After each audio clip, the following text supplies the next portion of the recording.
Hey, what's up guys, Rod Facts here. Today I'll show you a science fiction suspension film 2067. Spoiler ahead, watch out and take care. In the future world, due to extreme deforestation, the last tree in the Amazon jungle has disappeared and large area of seaweed disappear, causing a sudden drop of oxygen supply in the air. The human civilization fall over because of plant extinction and deadly respiratory disease arise. In the year 2067, the remaining human survivors live in an underground city, where the oxygen level supply is low and turned to be the most precious resource. The labor force is widely employed to produce oxygen. Even so, take up only 3.3% of the air, far less than 21%, which is needed to keep human alive and healthy. As such, everyone needs to wear an oxygen mask all along to consume man-made oxygen, which is mainly produced by the Chronicorn Corporation, the largest synthetic oxygen supplier for the underground city.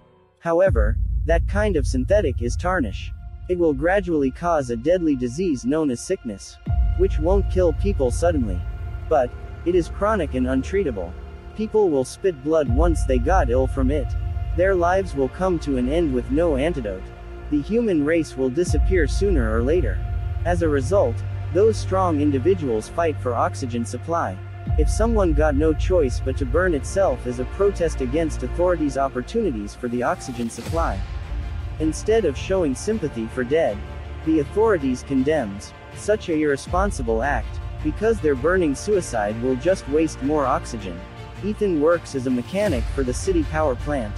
20 years ago, his father left home and went missing while his mother was murdered. Ethan was raised by his brother. However, Ethan has a girlfriend. One day he get home and brings an oxygen mask as a present to her. She put on the mask. Unfortunately, she starts spitting blood. Later, Ethan and his brother are brought to the company CTO, who explains that the sickness will eventually erase human in existence. Only Ethan can save the world. Then the CTO guide him to the laboratory. It reveals that Ethan's father, a quantum physicist, actually worked for Chronicorp. However, his father kept it as a secret because of the confidentiality agreement. However, later he got missing and never found since the time. When they got inside the laboratory, the CTO shows to Ethan a time machine devised by his father. The scientists received a message from the future hundreds of years later. The message clearly shows, send Ethan. However, they are sure that human in the future must have a way to overcome the sickness. In hopes to find a cure against the sickness, they decided to send Ethan to the future world using the time machine.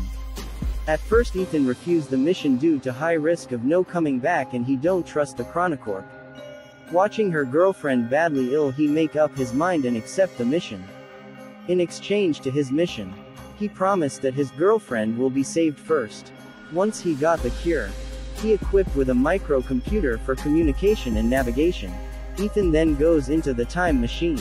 After surviving the traumatic time displacement, Ethan found himself in a lush rainforest 407 years ahead from the past. An explosion accidentally burns off his oxygen mask. However, he got surprised to find that he can breathe well without wearing any oxygen mask on the future planet. Ethan sees many species there in the rainforest full of giant trees. It seems to have grown up for several hundreds of years.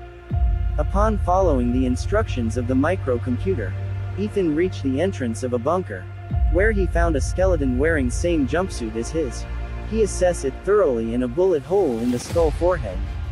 He also finds a Turnish microcomputer just the same as his current device. Ethan's brother followed him and helped him.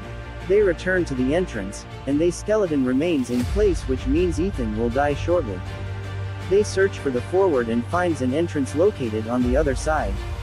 To their surprise, a scanner reaches out and scans Ethan's face.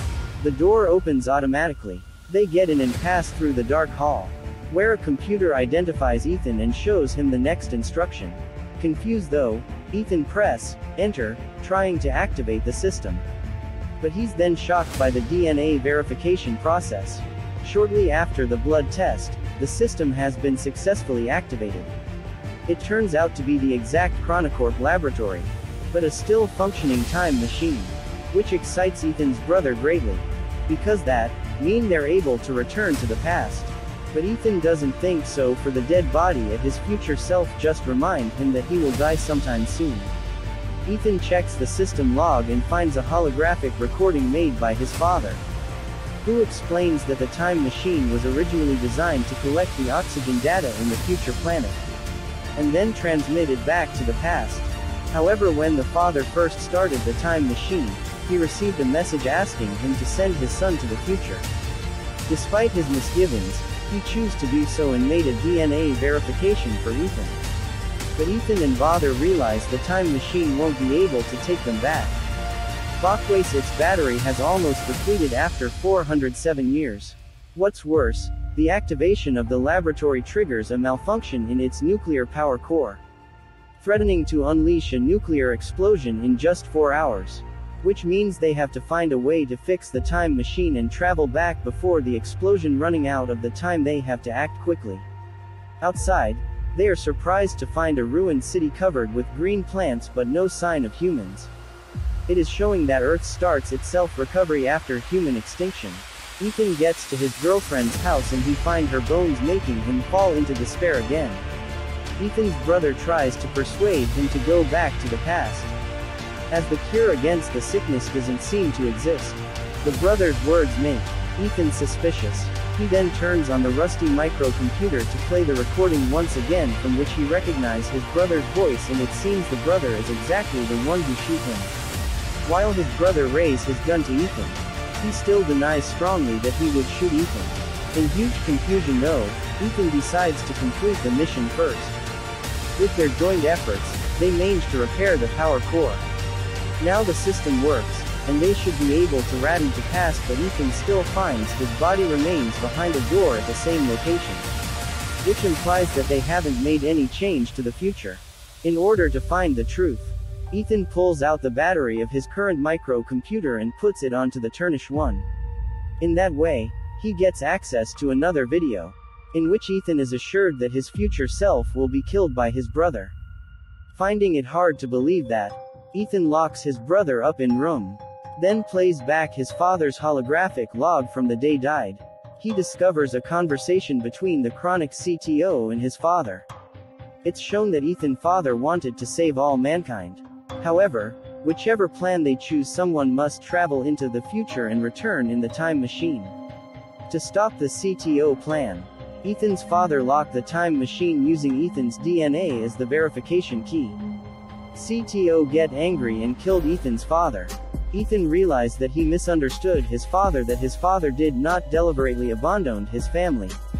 Ethan tried to shut down the laboratory, but the brother rushed to stop Ethan and tells him that he's tasked here by the CTO to ensure that Ethan is sent in time to repair the power failure. Once Ethan activates the time machine, he should kill Ethan. However, struggling in mind for a while, the guilt-ridden brother can't bear to kill Ethan, but kill himself instead.